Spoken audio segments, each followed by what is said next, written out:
Alright, so before we get into the video, I just wanted to say thank you so much for clicking on the video, and that if you guys are new here or have been around and haven't subscribed yet, consider hitting that subscribe button and that notification bell down below. It's the best way to support my channel and make sure you are notified for all future videos. Thank you for watching, and let's get right into it. Alright, hello everyone, welcome back to another Slime Isekai Memories video. So today we're going to be going into the specific missions for EX2. Now, you can see I've already cleared them, but I'll just go over them real quick by using EX1 as a basis. So with EX1, one of the stages, or with EX2, sorry, with one of the missions, obviously is to clear it 3 times with 5 surviving characters. Not that difficult once you get the hang of the stage.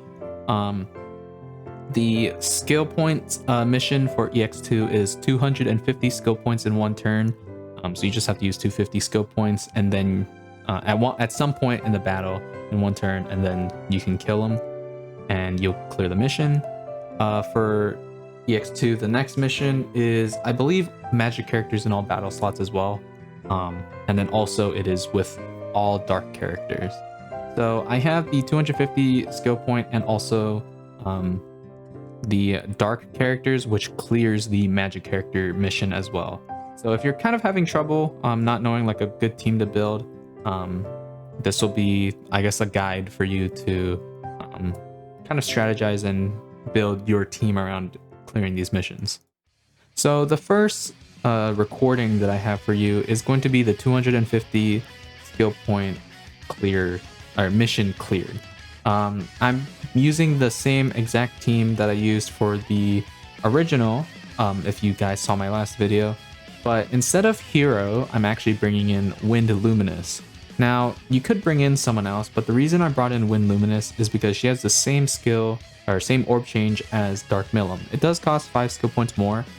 Maybe I just don't have it maxed out, I don't remember, but she does have the same sort of orb change.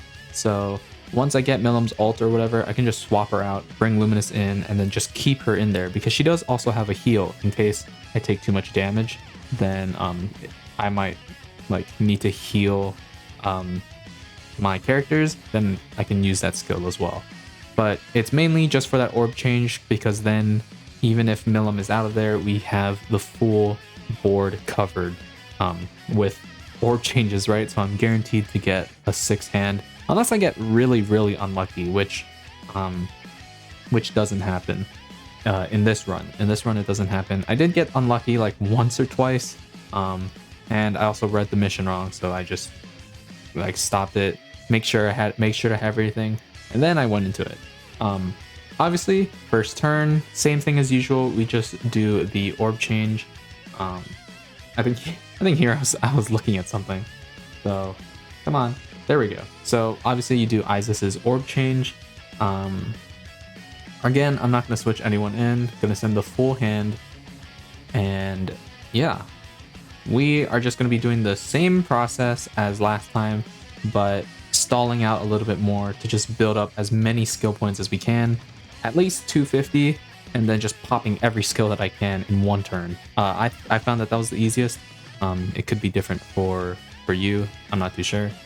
So here, I just pop Aaron and Milim's skill, then I'm going to pop Veldora to reduce the skill cost of all these characters, just so I can obviously get the orb change. Here, I, again, could have popped Isis's gauge skill, but I just didn't do it. I don't know why, but it's fine. It's fine. I can just do it next turn. So here, I get kind of lucky. I already have Milim's ult, so I can just throw her in the back and bring in Luminous. And then I can also I only need to do Aaron's orange to green orb change. And here I also pop Isis's gauge increase. So yeah, I have basically one Veldora and like 60% of another. I have full skill points, and I can just reduce the skill cost next turn, right? I have Isis's ult. I almost have Aaron's. It's fine. I'll just pop Isis here, and then I'll use Veldora's skill. I think reduce all the skill costs, making it again easier. And then we're just gonna send the full hand. Obviously, it would be better to have a full hand of greens, but you'll notice in this stage with either one of the characters, you'll get their ults a lot if you use Isis's gauge increase skill, because it's increasing it by 42%. I don't have it like maxed out yet. You're gonna get their ults really fast. So I mean, it really doesn't matter. Here, we get debuffed. I bring Rimuru in for Luminous, and then I just pop his skill. At this, on turn 5, you always want to make sure you have at least 70. Unless you're planning to tank the ult, then you can. But I always like to just have 70 just in case. Or have 70 by the time I hit this point, so that I can just pop Rimuru's ult. So here, we're gonna send the ults again, and then send all the greens, getting a lot of skill points. We're already at 171. You'll find with this team that you'll constantly be at a high level of skill points. It's honestly pretty impressive. It's really, I really enjoyed it. It was pretty fun. So here, I swap Luminous in, I just pop her Orb Change, and then I send the full hand. And I think maybe I pop Isis's again, just debuffing oranges but buffing greens. Send the 2 ults. We're doing like 1 damage with Luminous. Obviously, like not meant to do damage. This team, like this stage is going to be difficult if you don't have like dark units. You pretty much have to use dark units through this part, I think. Unless you're if you're trying to kill earlier for some reason, then you'll basically be doing no damage if you don't have type advantage. But here we pop the 2 orb changes, getting a full hand again. I'm going to pop Veldora just to reduce the skill cost. And the debuff's going away, and we're almost at 250. So here we hit 264, and just in time because it's turn 8. So now we're gonna just be able to kill straight away. But I also have to calculate and make sure that I'm gonna be able to use, like I can consume 250 skill points. So here I was thinking, I was trying to calculate, right? I was like, okay, I need 110 for the 2 attack buffs, but what, like out of these skills, what else am I gonna need to use, right?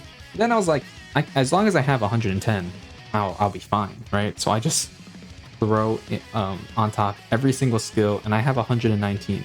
So that means when I bring in Milim and Rimuru in, I will be able to use their attack skills. So I honestly, before, like at this, I was a little reckless. I didn't check to see if I had at least 1 orb for each character. Luckily I did, but if I didn't, that would have been really bad.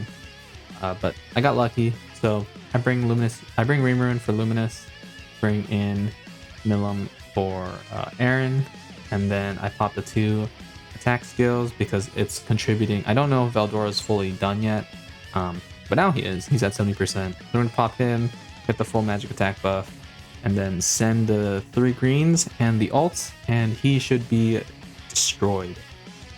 Let's see how much damage Milim does with this. 38,000. You guys think that's good? You guys think that's a good attack stat? 144 crit, destroyed.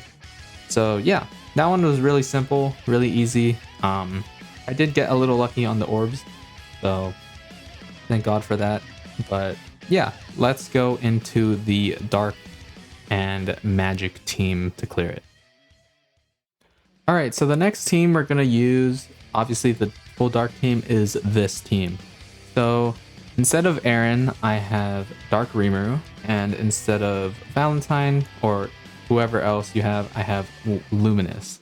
So obviously the flaw that you see here is that I don't have another green orb changer. The only 2 orb changes I have are Milim and Isis. So if I use both of them, and if I get 2 of each orb, then for the most part I'll only be able to send 5 green orbs, which sucks, but it's just the fact that at the moment the dark team doesn't have any orange to green. So I think it would be fine if it was just 1 orb, like a 1 orb change maybe. Obviously I prefer 2 orange to 2 green, but if they decide to go with 1 orange 1 green, then I guess. Yeah, let's go right into it. This one I think took me a little bit trying to figure out who I should use, because I thought about using Dark Milim. I thought about using maybe Diablo and stuff. I tried using the free-to-play Benimaru, but you really want magic attack, because if you use a physical attacker, he has a lot of physical resistance, so it's not really worth your time. I found that it was just better to use magic attack characters, and also it clears the missions faster, right, in one go. So here, this is kind of the situation I was talking about where I just got unlucky with green orbs. So I believe here I just send the blue. I just swapped Dark Rumor out because I can pop Luminous's skill. I do want to get as many as I can. I at most 3. 3 is all you need. But you know. So here I'm kind of deciding. This is a really bad hand. What should I send? I think I just send Luminous's here. Yeah. Because I mean I can't orb change. There's no point in doing so. And here I get lucky because I can just pop the 2 orb changes and I'll be fine. But I don't have enough skill points, so I just pop Veldora. Kind of sucks, but I mean I just have to, right? Here I send the 2, and then we have a full hand. Obviously I don't need to bring in Rimuru, Dark Rimuru at any other point. I guess I do, and no, I shouldn't. Okay, there we go. So I think we have Isis's ult, if I'm not mistaken, and we have 1 Dark Luminous charge, or I guess, yeah, I'll just say charge. So yeah, we have Isis's ult. Here's where it kind of sucks because I have 2 oranges, but I think I just send the ult and the 2 oranges, I believe, after using another Luminous ult buff. Yeah, I think I send the 2 Millims because I can get Veldora. Hopefully, I'm hoping that it'll just be 1 orange, so I can use Millim's skill, and of course it's 2 orange, 2 blue. So this is where the team runs into trouble, and also Millim is debuffed, so I have to keep her in for 3 or 4 turns. So here I swap Isis out for Rimuru. I pop the ult steal, and I think I just send the Rimurus. I send those because I was hoping I just have 25 enough to use at least 1 orb change with Millim. So here I swap him out again for Isis, and then I just send the Luminouses because there's no better option. I can't pop any skills. I pop the Veldora, which I honestly kind of didn't need to, but I did anyway. I could have saved it for next turn, but I send the 5 Luminouses. Almost turn 8, and we can't kill him yet. We don't have Millim's ult. We don't really have that many skill points. The debuff's about to wear off though, and we're about to get her ult. I send Luminous's ult and does 1 damage. It's great. Everyone's doing 1 damage. And then now Millim's low, but we have her ult. I don't need her in here anymore. I think I'd do the orb change though before I swap her out. And then I bring in Dark Rimuru.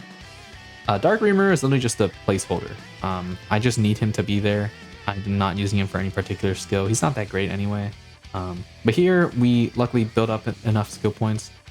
We have 1 Veldora, and so I can get the attack buff, and I have 112 skill points, meaning I can use both Dark Rimuru and Dark Millim's attack buffs. So here I think I do go for the kill. I just swap in Rimuru and a Millim. Because I have 1 orb of each, I can just send the 4 Isises and then at least try to do a little bit more damage before I kill. So honestly, that I should have popped after. I mean, it's turn 9, but in case this didn't kill, it would have been smarter to pop that after. But luckily, I think he does die here. So we send the 4 Isises, doing okay damage, doing 6,000 per normal, and then the 14,000 crit. Rimuru does 50,000, which surprised me, and then Millim does 154,000, one-shotting him and completing all the missions for EX2. So yeah, that's pretty much it. These missions weren't too bad. I think EX3 might be a little bit more challenging, but I don't think it'll be impossible. So yeah, that's pretty much it. Hopefully these recordings help you. Let me know down below how you found this Tempered Edge to be, and I'll see you all in the next one. Peace.